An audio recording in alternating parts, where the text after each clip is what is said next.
Mais um Muito bem-vindos a mais um webinar em comum. Hoje vamos falar sobre as comunidades de energia renovável. Estão, neste momento, a emergir com uma força essencial na chamada transição energética em Portugal, oferecendo desta forma um modelo inovador de produção e consumo coletivo de energia mais limpa. Em tempos de aumento dos preços da energia e das mudanças climáticas, estas comunidades tornam-se um motor de mudança, permitindo assim que cidadãos, empresas e entidades públicas se organizem para gerar, partilhar e gerir a sua própria energia. Este movimento democratiza o acesso à energia, promove a independência energética, mas também apresenta também soluções energéticas para uma comunidade e uma grande oportunidade de desenvolvimento local. A capacidade destas comunidades em criar empregos, atrair inovação e reduzir a pegada de carbono abre portas para um futuro mais sustentável, onde as populações locais são diretamente beneficiadas. Vamos por isso falar de sustentabilidade ambiental, mas também de coesão social e revitalização económica em áreas rurais. Para dar as boas-vindas e em nome do projeto Incomum, vou saudar a Isabel Benedito. Muito bom dia, Isabel, muito bem-vinda. A importância deste tema e, obviamente, dar-nos aqui o contexto do nosso projeto Incomum. Olá, bom dia a todos e a todas. É um prazer voltar a estar aqui neste webinar do Projeto Incomum. O Projeto Incomum, Inovação e Conhecimento no Mundo Rural, é um projeto de cooperação que envolve 9 grupos de ação local, de norte a sul do país, e que, no fundo, resulta numa iniciativa que se pretende piloto, e que pretende também fazer uma análise daquilo que é a realidade dos territórios, e, no fundo, testar novas formas de transferência de conhecimento para os territórios rurais, atendendo naturalmente àquilo que são as suas especificidades específicas. A intervenção assenta em 4 grandes eixos. Por um lado, conhecer, capacitar, incorporar e também disseminar, ao quais se associa um conjunto de atividades, mas que, no fundo, têm como grande objetivo criar condições para que seja possível mobilizar os atores relevantes de cada um dos territórios, a comunidade científica e, através daquilo que é o papel dos grupos de ação local e da importância da sua capacidade de mediação, pretende revitalizar e potenciar comunidades e os territórios rurais através da introdução, da produção e da transferência de inovação e conhecimento. E é neste âmbito que se incluem estes webinars em comum, que, no fundo, aquilo que pretendem é, face àquilo que são os problemas dos territórios novos, velhos, não é? Temos muitos problemas novos, mas também se mantêm alguns, aos quais é importante dar resposta. É também muito importante debater novas questões, as questões ligadas à nova centralidade dos territórios, as questões ligadas à coesão territorial, e por isso encontram-se aqui os objetivos para a realização destes webinars. Os 9 grupos de ação local que são parceiros deste projeto são a A2S, a Associação para o Desenvolvimento Sustentável da Região de Saloia, a ADAI, a Associação de Desenvolvimento da Alta Extremadura, a ADIBER, Associação de Desenvolvimento Integrado da Beira Serra, a ADRIMinho, Associação de Desenvolvimento Rural Integrado do Val do Minho, o Galaveiro Norte e o Galaveiro Sul, a Coimbra Mais Futuro, Desenvolvimento Local, a ESDIM, e a Associação In Loco do Algarve. Eu passava, se calhar, à apresentação dos nossos oradores. A Ana Rita Antunes. Bem-vinda, Ana Rita. A Ana Rita é engenheira do ambiente pela Universidade Nova de Lisboa, com mestrado também na área da eficiência energética, pela mesma universidade. É membro fundador e atualmente é coordenadora executiva da Copérnico, que é a primeira cooperativa de energia renovável em Portugal, e é também membro do Conselho Geral da ZERO, Associação de Sistema Terrestre Sustentável. Dou também as boas-vindas ao Luís Fialho. Bem-vindo, Luís. O Luís é investigador principal de Cátedra de Energias Renováveis da Universidade de Évora, onde lidera o grupo de sistemas fotovoltaicos e armazenamento de energia elétrica. É responsável pela infraestrutura experimental SolGrid, que combina sistemas fotovoltaicos com baterias avançadas. É especialista na plataforma europeia de inovação em baterias, a Batteries Europe, e leciona disciplinas relacionadas com a energia solar e gestão de projetos na Universidade de Évora. Bem-vindos e vamos ao trabalho. Vamos a isto. Muito obrigada, Isabel, por este contexto. Saúdo também a Ana Rita Antunes e o Luís Fialho, agradeço também a presença. E vamos começar precisamente pelo Luís Fialho, porque fará uma breve contextualização também daquilo que se chama o que é que se anda a fazer e o que é que se fala quando se fala de transição energética. Luís, começamos então pelo seu enquadramento. Bom dia, obrigada. Viva, bom dia. Primeiro ponto, agradecer o convite para estar aqui hoje, para falar um pouco convosco sobre estes tópicos. Venho da Universidade de Évora, da Cátedra de Energias Renováveis. Vou falar um bocadinho de comunidades de energia. Temos aqui a Ana Rita Antunes também, que vai partilhar convosco, com certeza, muito da sua sabedoria nesta área. Mas para vos falar também de comunidades de energia, e gosto sempre de começar por dar algum contexto do porquê falamos de transição energética e falamos de comunidades de energia. A Cátedra de Energias Renováveis está localizada em Évora. Somos cerca de 40 membros, mais coisa, menos coisa, flutua um pouco, com 10 investigadores séniores. E estamos localizados em Évora por duas principais razões. Primeiro, este mapa que conseguem ver aí à vossa direita, que é a radiação solar disponível no nosso país. Portanto, estamos numa zona das mais interessantes para a energia solar, quer no nosso país, quer na Europa, no sul da Europa. E por segunda razão, porque precisamos de espaço.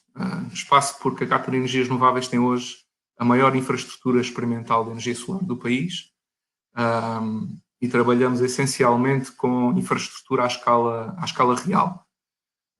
Isto liga-se, estes tópicos de energia solar ligam-se obviamente com a transição energética, com comunidades de energia, outros dos tópicos que nós trabalhamos também, e armazenamento de energia, neste caso, quer solar, a partir de solar fotovoltaico, quer de solar térmico. Vou-vos mostrar só muito rapidamente algumas fotos da nossa infraestrutura. Esta é a maior infraestrutura que temos aqui em Évora. É uma central solar térmica experimental, a maior da Europa, neste caso. Trabalhamos com produção de calor, portanto, geramos calor aqui até cerca dos 570 graus. Este calor permite produzir vapor e este vapor permite produzir eletricidade para a nossa rede elétrica. O ponto interessante deste tipo de tecnologia é que já tem armazenamento de energia incorporado, portanto, armazenamos calor. Neste caso, temos 2 tanques de armazenamento de calor com cerca de 5 MWh. E isto permite que estas centrais tenham uma solução para a intermitência das nossas energias renováveis e que possam produzir 24/7 eletricidade verde. Esta central trabalha com esta tecnologia que vocês aqui veem, são estes concentradores solares parabólicos.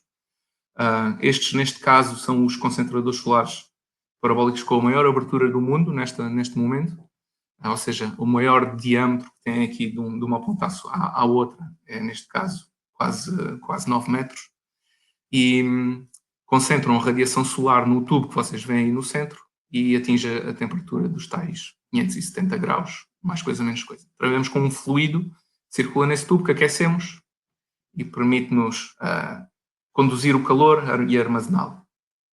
Portanto, esta é uma das vias para utilizar a energia solar, sendo que outra das vias que nós temos para usar a energia solar, e talvez a mais conhecida e mais comum hoje, é a energia solar fotovoltaica, em que nós utilizamos a radiação solar que nos chega e, em vez de a transformar em calor, transformámo-la em eletrões. Nesse caso dos eletrões, temos também alguma infraestrutura construída sobre esta área, sobre este tópico, e aqui trago-vos alguns exemplos de baterias, porque aqui também temos a questão da intermitência, obviamente, dia e noite, dias de céu nublado, etc., que temos que contornar. E aqui mostro-vos algumas tecnologias de baterias que temos já integradas na nossa rede experimental, onde temos baterias de fluxo, como vocês podem ver no vosso canto superior esquerdo. Temos baterias de lítio, como é a mais habitual hoje em dia no mercado. Baterias de lítio de segunda vida, ou seja, baterias que tiveram uma primeira vida em veículos elétricos e neste momento são baterias estacionárias. Têm uma segunda vida como baterias estacionárias e podem ver esse carrinho cor de laranja que aí tem em meio. São baterias tipo Lego, encaixam umas nas outras. E temos baterias de sódio também, portanto, baterias que vêm já na nova onda de tecnologia e virão a seguir à onda da tecnologia do lítio, muito provavelmente.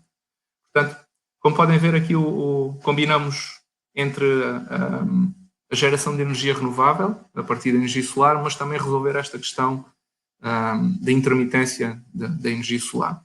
E isso consegue-se resolver com integração de armazenamento, algo que também já combina e está previsto na nossa legislação de comunidades de energia. Porquê? Porque é que trabalhamos nisto e porque é que estamos a falar de transição energética e desta importância?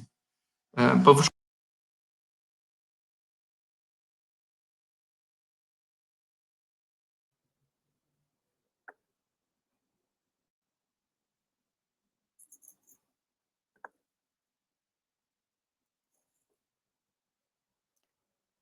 Creio que perdemos o contacto do áudio do Luís.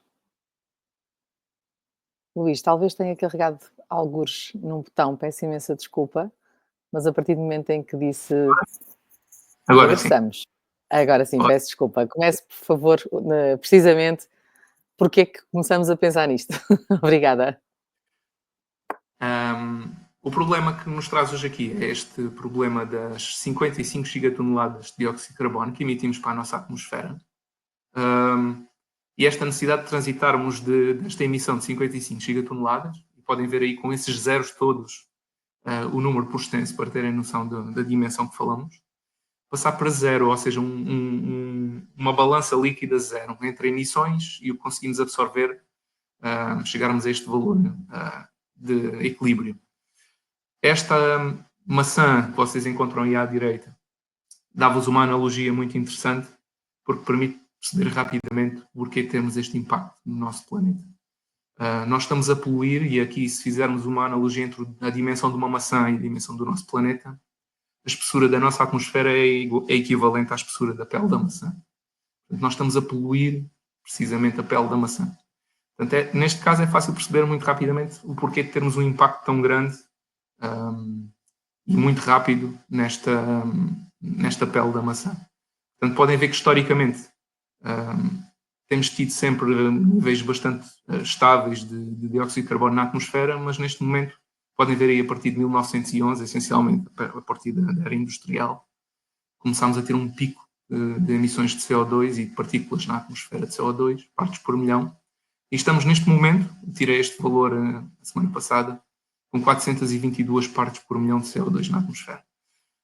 Podem ver também nesse gráfico à direita que, apesar de, por exemplo, termos parado a nossa sociedade toda no Covid, não se vê absolutamente impacto nenhum na nossa subida inexorável de CO2 na atmosfera. Portanto, temos aqui muito trabalho a fazer se queremos reverter ou mesmo inverter esta subida de emissões de CO2. Esta emissão de CO2 na nossa atmosfera leva-nos ao aumento da temperatura. E estamos neste momento com cerca de 1,22 a 1,25 graus acima da temperatura média global que tínhamos no nosso planeta. E 2023 foi já registado até como o ano mais quente desde 1850. Portanto, este é o impacto que temos no nosso planeta. Não se iludam, o planeta vai continuar, a natureza vai continuar. Provavelmente não vamos continuar nós com a qualidade de vida que temos hoje e não poderemos fazer. A natureza vai se adaptar, vamos sofrer algumas alterações com certeza, mas temos mesmo que inverter esta tendência. Recordo que 1,5 graus é neste momento o que se aponta como já com consequências irreversíveis para a nossa alteração do planeta. Outro dos desafios que enfrentamos hoje tem a ver com, precisamente, a eletricidade.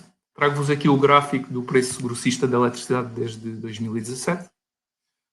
Assinalei aqui, por curiosidade, alguns dos grandes eventos dos últimos tempos, para vos mostrar que, apesar de não haver aqui uma correlação causa-efeito direta entre estes eventos e o preço da eletricidade, obviamente ele tem algum impacto e não o podemos separar. Obviamente que este é um cenário muito mais complexo, mas claramente temos impacto de externalidades sobre o preço da eletricidade que temos hoje. Este é o preço grossista, portanto não é o preço que o consumidor tem, é o preço que as empresas que vendem ao consumidor compram a eletricidade, mas podem ver que desde finais de 2021 temos preços mais elevados e, mais importante, mais instáveis, portanto menos regulares.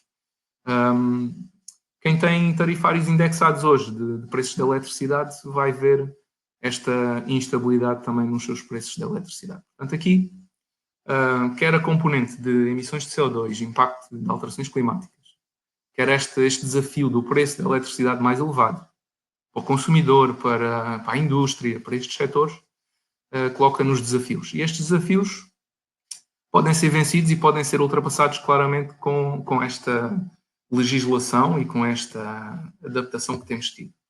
A transição energética, e trago-vos aqui alguns números para que tenham uma imagem global, está enquadrada em Portugal com um Plano Nacional de Energia e Clima, tal como nos países europeus.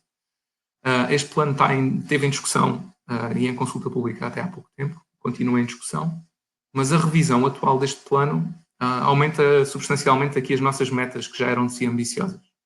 E podem ver que tem como ambição neste momento que 51% do nosso consumo final de energia em 2030 venha de renováveis. Para que tenham noção também das estatísticas que retirei ontem do DGEG, temos cerca de 5 gigawatts de energia solar instalada em Portugal e temos como objetivo 8,4 para 2025 e um objetivo revisto também de 20 gigawatts em 2030. 20 gigawatts em 2030 representa aqui um aumento muito substancial em relação à potência que temos instalada hoje. E para que tenham noção também, 20 gigawatts de solar fotovoltaico podem representar cerca de 400 km quadrados de centrais solares no nosso país. Isto se olharmos para esta perspectiva das centrais de grande escala. Portanto, obviamente, o que aí estamos a ver também está dividido entre centralizado e descentralizado, portanto não teremos 20 gigawatts de grandes centrais, mas aqui as comunidades de energia têm um papel interessante porque irão fazer alguma desta capacidade instalada, mas de uma forma mais integrada e provavelmente mais urbana. Isto enquadra-se também no roteiro para a neutralidade carbónica que temos para 2050, que aponta neste momento que Portugal seja neutro em carbono em 2050. Entre as nossas emissões, dos nossos setores, e o que conseguimos remover da atmosfera através da absorção de CO2, que seja neutro em 2050, em linha com os acordos internacionais que temos vindo a assinar. As comunidades de energia foram enquadradas por esta transposição das diretivas europeias, desta diretiva RED II, e vão muito além do benefício financeiro. Como extraí aí uma citação que vos dá o contexto. Providenciar benefícios mais além do que financeiros, também ambientais, económicos e sociais para os seus membros, nas áreas locais onde opera.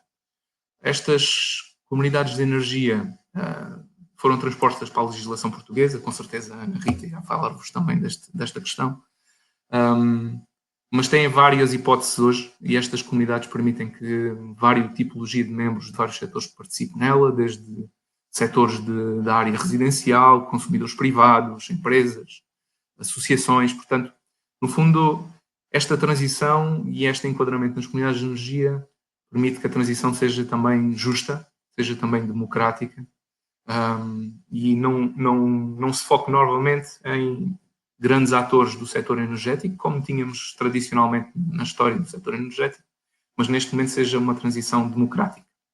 Portanto, as comunidades de energia também têm este aspecto muito, muito interessante de democratizar aqui a transição energética. Trago-vos também alguns exemplos de projetos que a Universidade de Évora tem tentado desenvolver nesta área das comunidades de energia. Dois deles aqui à esquerda, um projeto que estamos a desenvolver na Cruz Vermelha Portuguesa em Évora, em que vamos fazer crowdlending de uma central solar fotovoltaica no telhado de cobertura da Cruz Vermelha. E esta comunidade tem a particularidade de ter como objetivo combater essencialmente a pobreza energética. Portanto, todo aquele setor, aquela fatia da população que neste momento tem dificuldades em fazer face às suas faturas de eletricidade ou faturas de energia. Estas famílias estão já no alvo e estão já na meta da Cruz Vermelha pelo seu cariz social. Portanto, faz todo o sentido que possamos envolver estes atores também e possamos dar parte deste lucro desta comunidade de volta para combater a pobreza energética destas famílias. Portanto, este é um dos projetos que estamos a desenvolver. Outro dos projetos, à direita, vocês podem ver aí assinalado a planta a visão satélite de Évora. A Universidade de Évora é um polo descentralizado, ou seja, temos edifícios espalhados por toda a cidade, que vocês veem aí assinalados com os marcadorzinhos verdes, com os ícones verdes, e a amarelo conseguem ver o perímetro das muralhas, o centro histórico de Évora, neste caso classificado e património mundial da Unesco. Os cidadãos que vivem dentro deste perímetro amarelo não têm neste momento os mesmos direitos que tem um cidadão comum no que diz respeito à instalação, por exemplo, de centrais solares ou módulos fotovoltaicos para autoconsumo, por exemplo. Dado que esta é uma zona de património protegido, o impacto visual e patrimonial tem que ser acautelado. Portanto, neste momento é muito difícil, se não impossível, instalar este tipo de tecnologias no centro histórico. Desta forma, é também difícil descarbonizar estes edifícios da universidade, que coexistem dentro de zonas patrimoniais e são eles próprios muitas vezes classificados. Uma das formas de resolver isto é também através de comunidades. Portanto, o que é que iremos fazer? Iremos ter umas centrais solares, neste caso unidades de autoconsumo, em edifícios que estão localizados fora do centro histórico e depois, através de uma comunidade que partilha de todos estes edifícios, iremos partilhar energia verde através da nossa rede elétrica pública para estes edifícios no centro histórico e descarbonizar assim parte dos consumos de eletricidade destes edifícios localizados dentro do centro histórico. Portanto, podem ver aqui dois exemplos de como comunidades podem contribuir para objetivos distintos e não, obviamente, exclusivamente financeiros. Outro exemplo que vos trago também, e que tem a ver com como ultrapassar algumas das limitações do registro atual que temos da legislação. As comunidades de energia e a sua implementação na nossa legislação portuguesa têm como restrição atual também, uma delas, o caráter geográfico, as distâncias às quais nós podemos pertencer a uma comunidade ou integrar uma comunidade. Esta restrição encontra-se também noutros países europeus, que também fizeram a transposição da diretiva, inspirados também da mesma forma que Portugal. E em Espanha estamos num projeto europeu também a tentar contornar, entre aspas, esta limitação geográfica. E neste caso aqui podem ver uma comunidade de energia de grande escala. Portanto, esta é uma região de Calatayud, na zona perto de Madrid. É uma zona eminentemente rural, essencialmente. Tem cerca de quase 90 aldeias nesta zona, são cerca de 2.500 km². E onde o benefício da comunidade se perderia um pouco por serem zonas muito, muito despovoadas e muito rurais. Neste caso, o que estamos a fazer é constituirmos uma comunidade de energia de âmbito de escala regional.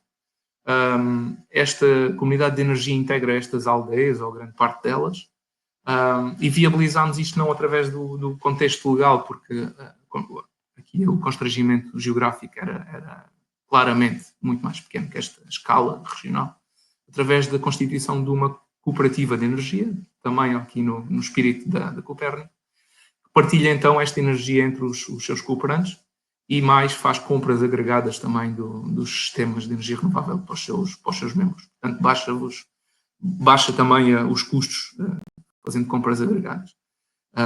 Tudo isto devolvendo ao território, e aqui um território rural, essencialmente, desenvolvendo este trabalho de forma muito próxima com a população, obviamente. Estamos a falar de uma população envelhecida, principalmente, mas devolvendo ao território esta componente social muito, muito importante nas comunidades de energia. E termino aqui, deixo os nossos contactos e fico à vossa disposição para qualquer questão. Muito obrigada, e ainda bem que de facto promovemos estes webinars, porque acho que tenho feito tanto trabalho na área da transição energética, eu não fazia a menor ideia que a Universidade de Évora já estava com tanto trabalho e com tão bons resultados. E fiquei muito impressionada também com os grandes desafios para 2030. Vamos lá ver se lá chegamos. Essa é sem dúvida também uma incerteza da Ana Rita Antunes, que tem vindo a trabalhar nesta matéria. Bom dia, Ana Rita, também muito obrigada Bom mais uma dia. vez. E seguimos para a sua apresentação, por parte da Copérnico. Bom dia, obrigada pelo convite. Portanto, eu vou falar, eu trago aqui outros conceitos que se inserem em comunidades de energia para além da produção e partilha de energia local. Portanto, comunidades de energia, as cooperativas de energia são comunidades de energia porque têm como base um grupo de cidadãos que se organiza para trabalhar na área de energia. Portanto, o conceito aqui é, não são só as empresas privadas que podem trabalhar no setor de energia. As cooperativas e comunidades de energia, onde por base estão um grupo de cidadãos que se organizam e que com gestão democrática querem trabalhar na área de energia, o poderão fazer. E em toda a Europa existem mais de, eu vou dizer, peço desculpa, os slides não estão pela ordem que eu estava à espera. Em toda a Europa existem mais de 2.500 cooperativas de energia, que também são elas comunidades de energia, onde umas adquirem, investem em produção ou para venda à rede ou para partilha local, outras são cooperativas de comercialização de energia elétrica, mas a base é sempre a mesma, são os cidadãos, os membros, os cooperantes, os cidadãos que fazem parte dessas cooperativas de energia que decidem em qual é a área que a cooperativa trabalha e que essa comunidade trabalha e depois qual é... e depois tomam decisões de forma democrática em Assembleia Geral. As cooperativas de energia, as cooperativas de energia regem-se pelos princípios de todo o movimento cooperativo, portanto são de adesão voluntária, têm gestão democrática, porque as decisões mais importantes são tomadas em Assembleia Geral, em que cada membro tem direito a um voto, independentemente do capital social que detém da sua cooperativa. A copropriedade financeira é de facto dos seus membros, na medida em que para entrarmos numa cooperativa de energia temos que comprar capital social. Por exemplo, na Copérnico, para um membro tem que comprar 3 títulos de capital social, cada título tem um valor de 20 euros e, portanto, para sermos coproprietários da Copérnico, temos que entrar com 60 euros para esta cooperativa, que estou a dar como exemplo. Portanto, as cooperativas são autónomas e independentes, quer de governos locais, quer de governos nacionais, apostam muito na educação, formação e informação, não só dos seus cooperantes, mas também de toda a comunidade, e há uma cooperação muito grande, quer entre cooperativas, quer em torno de toda a economia social. Estes são exemplos de comunidades de energia por toda a Europa, para vermos que as comunidades de energia não têm só de partilhar energia localmente e produzir energia para partilhar localmente, que é este conceito que em Portugal ficou, o conceito de comunidade de energia em Portugal ficou reduzido à produção local para partilha local, muito por causa da transposição da diretiva, que no nosso entender é bastante deficitária e que tem que ser corrigida. Portanto, na Dinamarca, a Middelgrunden, que é a primeira cooperativa que aqui aparece, produz energia elétrica por parques eólicos que injeta na rede e também que tem financiamento dos cidadãos dinamarqueses no fornecimento de energia elétrica. Podia estar aqui o nome da Copérnico, mas temos a Enostra, que é italiana, a Enercup, que tem milhares de contratos por todo o país, milhares de clientes por todo o país. Na distribuição também existem exemplos, e aqui, para além do exemplo mais conhecido ao nível europeu, que é a cidade de Berlim, que tem a distribuição de energia elétrica gerida por uma cooperativa, porque assim os cidadãos em referendo local o decidiram. dou aqui também um exemplo de uma cooperativa elétrica portuguesa, a SEV, que gere a distribuição de energia ao nível local na sua área de concessão, que é uma coisa que quase ninguém sabe em Portugal, é que nós temos cooperativas elétricas, temos 10, que gerem uma rede de distribuição de energia elétrica e portanto, embora haja a hegemonia da E-Redes, também existem outras bastante mais pequenas e que eu acho que vale a pena conhecermos o seu trabalho. Depois, estas cooperativas já fizeram ou já começaram uma cooperativa de serviços tecnológicos, numa era cada vez mais digitalizada, em que temos a Energy ID, que é uma cooperativa de segundo grau que presta serviços para todas as cooperativas em toda a Europa. As cooperativas não competem umas com as outras, mas cooperam umas com as outras na melhoria de todos os serviços para os seus membros e clientes e participantes nesta transição energética. Na mobilidade partilhada também já existe uma cooperativa que dá apoio a todos os cidadãos em toda a Europa que quiserem começar a sua comunidade de energia para a mobilidade para a transição da mobilidade elétrica na sua área, e depois também já temos cooperativas especializadas no financiamento, ou seja, naquilo até que o Luís estava a dizer, que vamos buscar financiamento dos cidadãos para financiar a nossa própria produção, seja ela para partilha, seja ela para vender à rede. E depois também temos exemplos muito, muito, muito bons de comunidades de energia que se especializaram na reabilitação de habitações. Portanto, e aqui entra o conceito de antes de produzirmos energia até por fontes renováveis, nós temos é que reduzir o nosso consumo de energia. Portanto, a eficiência energética. E há cooperativas e comunidades de energia que estão muito especializadas na melhoria da eficiência energética das habitações dos seus membros. As cooperativas de energia, portanto, as cooperativas de energia que fazem parte da RESCUP, que é a Federação Europeia de Cooperativas de Energia, regem-se por princípios comuns e que até podem saber mais aqui neste link que vos deixo. Portanto, o conceito de comunidade de energia é amplo e tem por base a cooperação de cidadãos que cooperam numa ação coletiva e concertada em atividades do setor energético. Isto é, no fundo... e agora, pegando nesta base, neste princípio, eu vou dar o exemplo da Copérnico. A Copérnico, de facto, o ano passado fizemos 10 anos, este ano já vamos para o nosso 11º aniversário, já temos mais, entretanto passámos este slide até está desatualizado, já passámos os 6 mil membros que fazem parte da cooperativa, e daí não são só cidadãos, também são PMEs, entidades da economia social, juntas de freguesia, etc. Há todo um conjunto diferenciado de membros, de cooperantes, que tornam este sonho possível.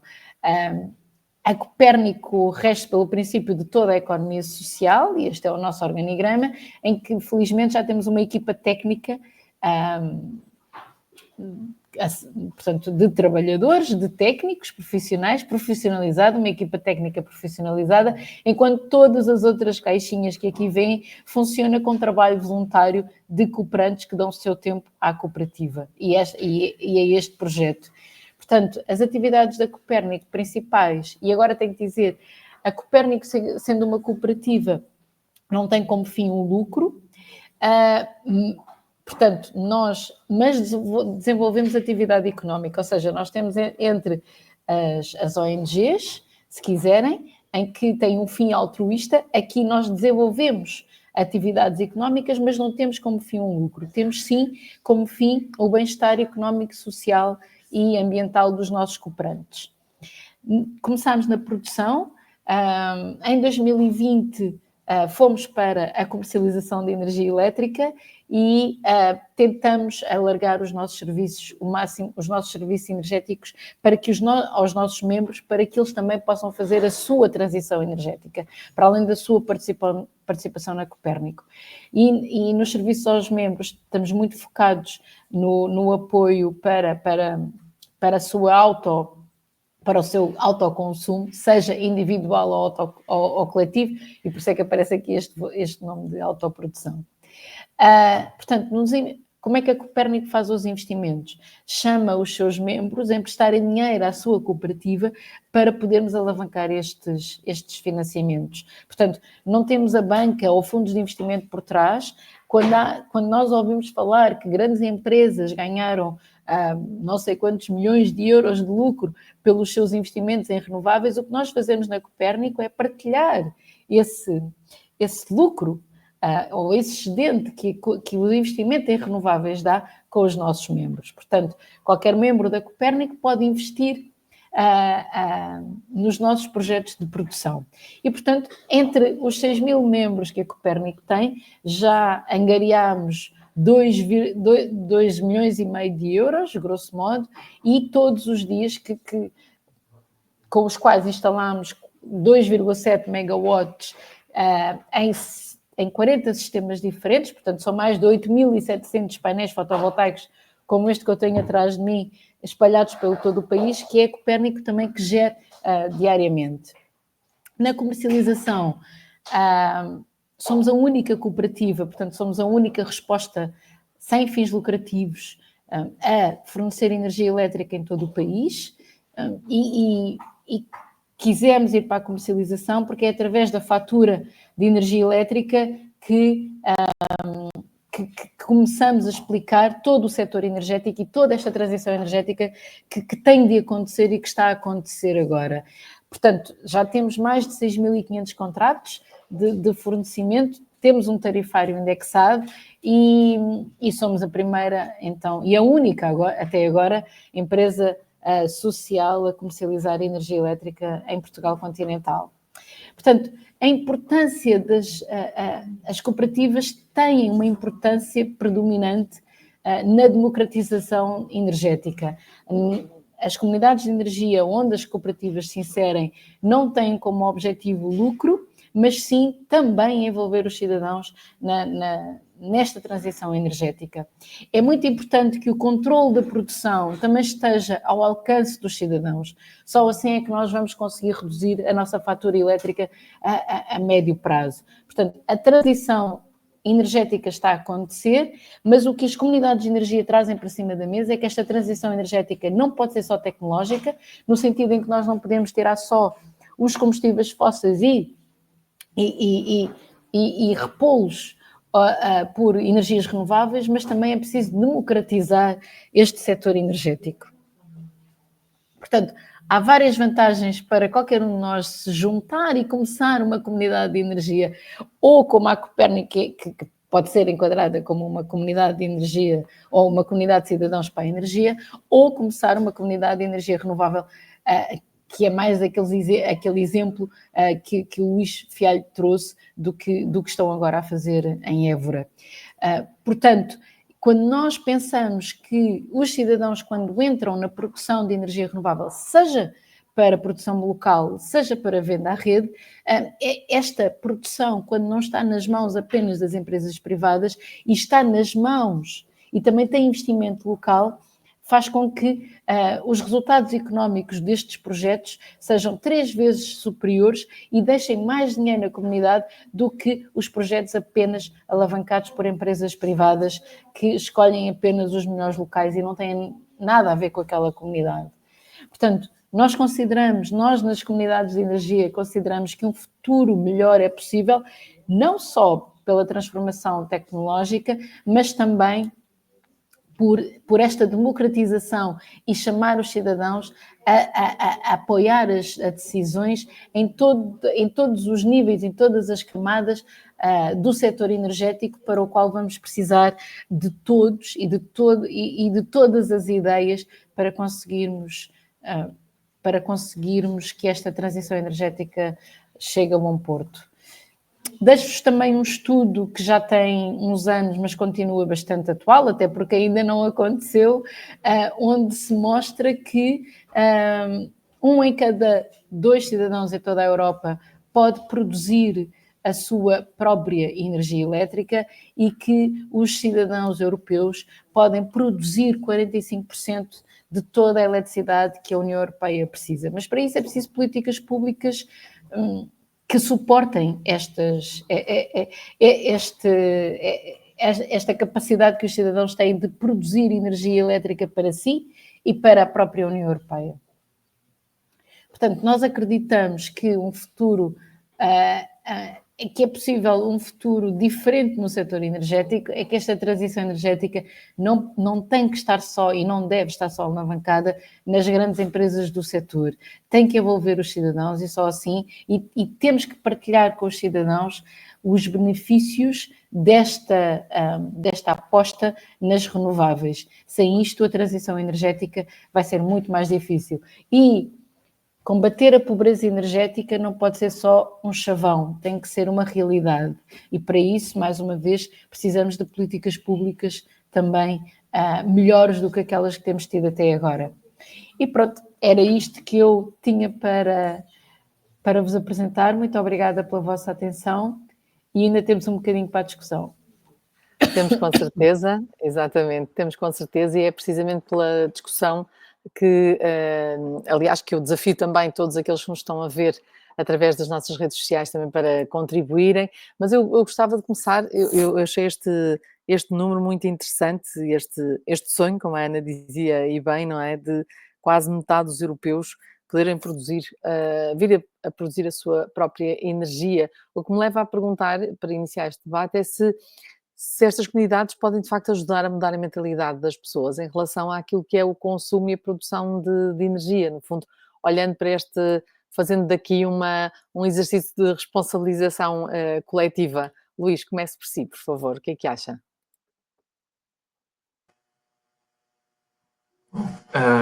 Claro que sim, claro que sim. As comunidades de energia, neste caso, foram alavancadas e são alavancadas por esta possibilidade de termos uma escala de produção muito pequenina, que é um painel solar. Portanto, podemos ter, como o painel que temos ali atrás da Ana Rita. E isto leva a que cada um realmente possa... Desculpa, Luís, foi uma coisa que eu comecei a ver, o que é que a Ana Rita tem atrás dela? Achei que era um quadro demasiado conceptual. É um painel solar, portátil, literalmente. É um painel solar. Portanto, a escala mais pequena que nós podemos ter de autoprodução vai àquela escala. E isto está realmente ao alcance de qualquer um. Portanto, estamos realmente a democratizar esta possibilidade. Claro. Ana Rita, para além desta mudança de mentalidades, sobretudo, é claro que nós estamos hoje a falar de produção de energia, mas também em relação ao consumo, portanto, todos nós temos de ser cada vez mais sensíveis a esta questão do consumo energético que fazemos, como em tudo o que consumimos, em exagero, aqui na Europa sobretudo, mas para além desta sensibilização, acredito que estas comunidades podem também contribuir para combater a pobreza energética em Portugal. Bom, as comunidades de energia não combatem a pobreza energética em Portugal só por si. Todo? Ou seja, para nós sermos donos da nossa energia, nós temos de ter capacidade de financiamento e de investimento. Em princípio, as famílias em pobreza energética não têm essa capacidade de investimento. Portanto, ou nós encontramos modelos inovadores para que as famílias em pobreza energética, ou com menos capacidade de investimento, possam entrar em projetos de comunidades de energia renovável, ou então alargamos o fosso entre famílias que têm capacidade de investir e conseguem produzir a sua própria energia e aquelas que não têm capacidade de investir e ficam de fora. E isso, no meu entender, e agora não estou a falar...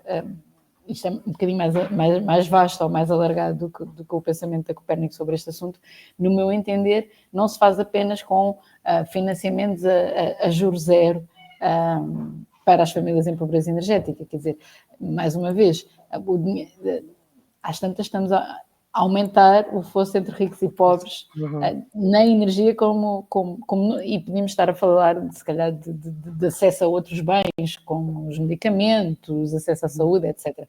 Portanto, não é linear ou não é imediato que uma comunidade de energia ajuda a combater a pobreza energética.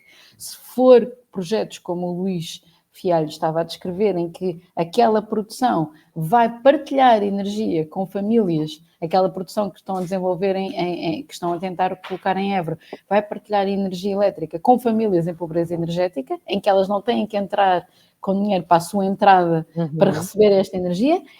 Isso é um projeto de combate à pobreza energética. Se essas famílias vão ter que entrar ou com investimento ou pagar essa energia, então também não estamos a lá ir. E depois eu queria também lançar o debate, lançar para o debate que o Luís Fialho mostrou um exemplo em Espanha. Por exemplo, em Espanha é muito mais fácil começar um projeto de produção local e consumo local, porque em Espanha há um raio de 2 km, penso que são 2 km, mas o Luís se calhar pode-me corrigir. Há um raio no qual as famílias, os membros dessa produção para partilha local, não vão pagar acesso às redes pela partilha de energia.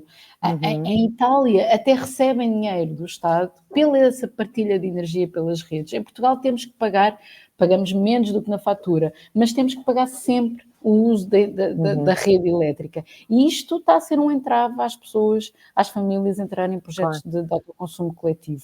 Porque Luís, então, já agora está para o Luís. Sim. Só para ter um bocadinho essa noção, porque parece-me, Luís, estamos aqui a falar quase que o modelo banco alimentar. É assim, Luís? Ou seja, as pessoas... Sim, mais ou menos. Quer dizer, o modelo que se implementa nas comunidades de energia, neste caso em específico daquele modelo aqui da Cruz Vermelha, é um modelo que a própria Cruz Vermelha já tem como função desenvolver, que é resolver e colmatar ou tentar resolver estas lacunas da nossa sociedade. Em particular com estas famílias que já estão pré-identificadas e já são, digamos, objeto do trabalho da própria Cruz Vermelha. Portanto, naturalmente, neste estilo de IPSS, é obviamente muito, muito natural que isto aconteça para o seu próprio objeto de trabalho diário, que já é combate à pobreza, neste caso foram mais lata até. No caso da comunidade, é combate à pobreza energética, porque não só partilhar energia com estas famílias, mas parte da poupança desta comunidade que permite à própria Cruz Vermelha, permite reverter esse lucro, chamemos-lhe assim, noutro tipo de produtos. E aqui até... por exemplo, financiando diretamente esses pequenos sistemas de produção fotovoltaica para estas famílias. Portanto, dando-lhe independência, dando-lhe esta autonomia, através do lucro que esta comunidade pode gerar. Portanto, há aqui vários caminhos. O modelo que implementamos na comunidade pode ser mais lato do que só energia, como a Ana Rita explicou, e podemos envolver modelos em que partilhamos energia, em que financiamos, por exemplo, cabazes alimentares, portanto, ligando com a questão do banco alimentar. Portanto, é possível. Esses modelos com uma IPSS são possíveis de implementar. Nós, aqui em Évora, vamos esticar e vamos ver até onde conseguimos ir com esta comunidade e implementando algumas destas ideias. Vamos testar. No fundo, é o nosso Living Lab. Exato, fazer quase um piloto, porque depois pode ser alargado. Ana Rita, há desafios a nível geográfico, até que Portugal não é todo igual, e ainda bem, não é? Mas há desafios também eles do ponto de vista territorial e até mesmo demográfico, que é algo que temos vindo a falar aqui muito nos projetos em comuns. Um dos grandes desafios é sempre a questão da demografia. Se temos depois pessoas nesses locais, sobretudo porque estamos a falar aqui das chamadas comunidades rurais. A demografia é muito importante. E nós, em Portugal, ainda não... Aliás, recentemente, nós estamos num projeto europeu onde fizemos 2 mesas redondas com pessoas que estão a começar comunidades de energia. A Universidade, o Luís Fialho também foi convidado, mas infelizmente não pôde estar. E saiu uma coisa muito importante daí, que os projetos piloto de comunidades locais de energia renovável que estão a surgir, ainda estão a surgir com alavancadas por pessoas, empurradas e dinamizadas por pessoas que de alguma forma ou estão ligados à universidade, ou estão ligados a teses de doutoramento, ou são pessoas ou são pessoas do bairro, da terra, mas que de alguma forma já têm um curso superior e têm um entendimento diferente e têm mais literacia energética, financeira, etc. Nós ainda estamos a ver muito este fenómeno a acontecer em Portugal. O que eu acredito é que temos que começar por algum lado, e é óbvio, e todas as transformações de sociedade aconteceram assim, não é? Até a luta antes do 25 de Abril foi assim, ou seja, os mais esclarecidos e literados e lutaram pelos direitos dos outros, e portanto acho que todas as transformações de sociedade começaram assim. E o que eu acho é que depois dos primeiros exemplos e quando tivermos quase uma cartilha de como fazer, outros muitos o seguirão que não precisam estar a fazer teses de doutoramento ou ligados à universidade nesta área.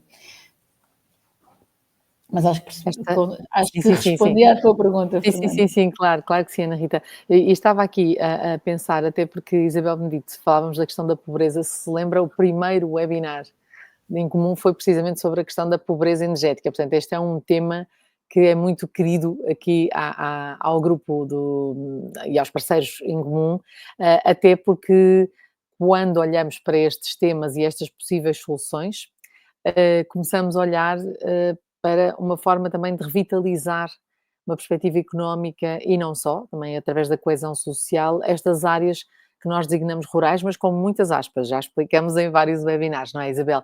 Mas foi importante voltar de novo a este tema, porque se calhar a transição energética e estas comunidades de energia renovável são também resposta àquelas primeiras questões que colocamos logo no nosso primeiro webinar, Isabel, lembra-se?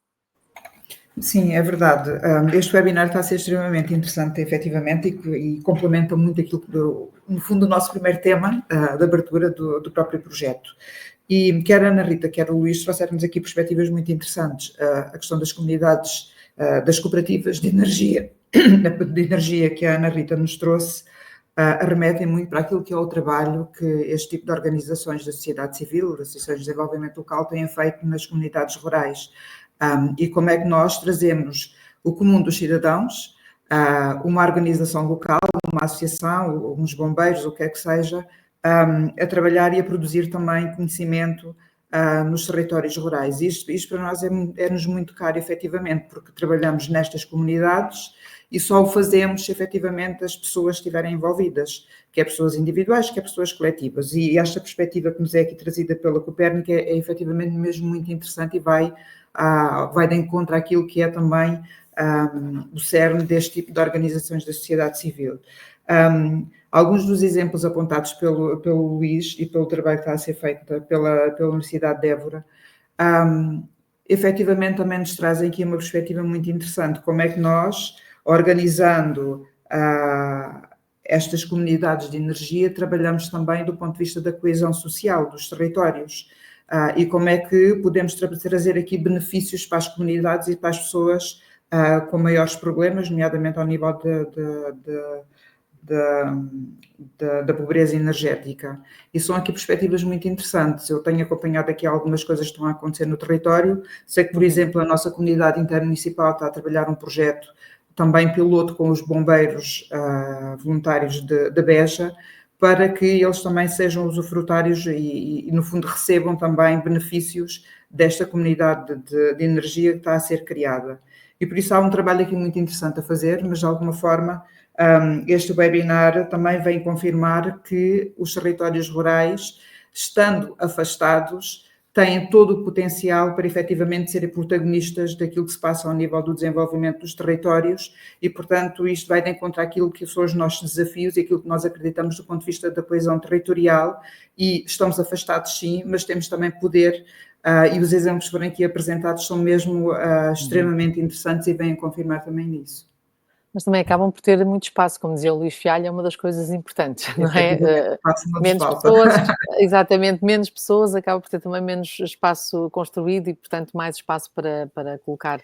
Claro, com muitos desafios, porque as extensões de painéis solares, e quando falava dos 400 km², eu fiquei assim um bocadinho assustada, são muitos quilómetros quadrados, Exato, mas não têm... Fernanda, desculpa lá, mas trabalhar esta questão do equilíbrio é fundamental, não Exato, podemos cobrir o espaço rural. de painéis. Há outras coisas fundamentais, como a outra produção, um Uhum. espaço em que as pessoas têm que viver também em harmonia com a natureza e, portanto, a questão da natureza é aqui extremamente importante e este equilíbrio tem que ser sempre alcançado. Sim, a natureza em equilíbrio com os painéis, não é, Luís? Que é um grande desafio. Conheço muitos casos em que já há aqui uma certa fricção, não é? Porque os painéis estendem-se por zonas, não são os vossos, porque os vossos, apesar de tudo, são uma estrutura modular redondinha, ocupam menos espaço do ponto de vista de área extensa, não é? Mas é um dos grandes desafios.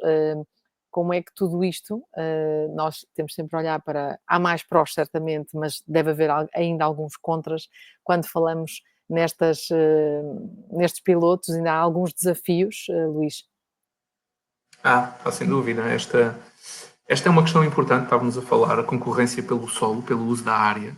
É claramente um tema, e vai ser, obviamente, pelo número que estávamos a falar, os 400 km², que pode ser mais, pode ser menos, mas é mais ou menos essa ordem de grandeza, vai tornar-se cada vez mais a ordem do dia nos próximos anos.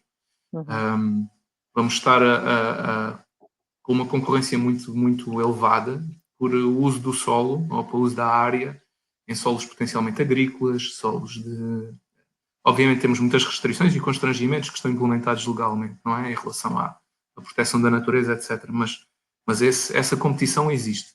Existem soluções, e aqui falamos de conceitos que podem ser conceitos, por exemplo, agrovoltaicos, ecovoltaicos, onde podemos fazer coexistir no mesmo metro quadrado de solo, por exemplo, cultura agrícola e produção solar fotovoltaica, por exemplo, com benefícios para ambas, por exemplo. Mas estamos a falar de conceitos muito, muito recentes, ainda também em desenvolvimento, a carecer também de estudo, de pilotos, de demonstradores, e também que comecem a surgir na nossa legislação. Este conceito, por exemplo, do agrovoltaico surgiu pela primeira vez nesta revisão do PNEC. Já aparece pela primeira vez no PNEC uma menção a que deve ser promovido, mas é realmente inovador. Portanto, há desafios, mas também já há algumas respostas. Claro. Ana Rita, não sei se quer terminar com um desafio ou uma oportunidade, ou ambas, se forem ambas curtas. Eu talvez Fernanda, se me permites, eu talvez me concentrasse na importância das políticas públicas. Numa altura em que os políticos andam pela moda de baixo, nós temos de ter consciência que uma boa política pública pode fazer a diferença.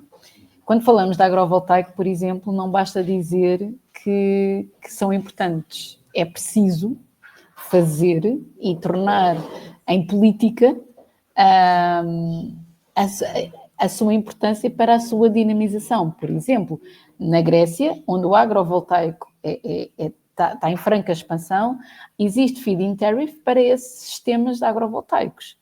Em Portugal, agrovoltaico não existe porque não é financeiramente, economicamente viável e já analisei vários projetos e também já falei com várias pessoas que quiseram fazê-lo. Portanto, para as pessoas, outra coisa, era muito mais fácil e financeiramente mais viável se houvesse uma isenção de redes para as pessoas, para os cidadãos que quisessem entrar em autoconsumo coletivo local, ou tornar os CIEGs, a tal componente que já é isenta por 7 anos, isenta para sempre. Portanto, o que eu quero dar exemplos é que as políticas públicas são essenciais. Por exemplo, a Copérnico não pode ser uma comunidade de energia à luz da legislação nacional porque há um problema na transposição da diretiva. E, portanto, em Portugal não existem cooperativas de energia e não estão a começar comunidades de energia e apenas projetos de autoconsumo coletivo por um problema de políticas públicas. Portanto, as políticas públicas têm uma razão de ser e são fundamentais para a dinamização de algumas soluções. Se o PNEC aponta que alguns caminhos são possíveis e são necessários, então precisamos de políticas públicas para as concretizar. E isso é fundamental. Muito bem. Chegamos às 10h30, o que quer dizer que temos de terminar o nosso webinar, com grande pena minha, porque parece-me haver muitos desafios, mas também grandes oportunidades, nomeadamente para empreendedorismo, inovação. Acho que muitas startups, e estamos a falar numa semana em que começa o famoso Web Summit, portanto acredito que haja muitas startups a olhar para também esta questão das energias renováveis, mas lá está, por muitas apps e startups que existam, sem pessoas a coisa não vai lá, e é por isso que é importante também falarmos da importância das comunidades de energia renovável, que envolvem sobretudo as pessoas. E isso é sempre o fundamental quando estamos aqui a falar nos nossos webinars em comum. Luís Fialho e Ana Rita Antunes, foi um prazer ouvi-los e aprender convosco. Isabel Medito, muito obrigada também mais uma vez por ter estado connosco em nome do projeto Em Comum, que como sempre promove conversas que têm tudo menos de serem incomuns. Muito obrigada e temos encontro marcado para daqui a 15 dias. Até lá, obrigada.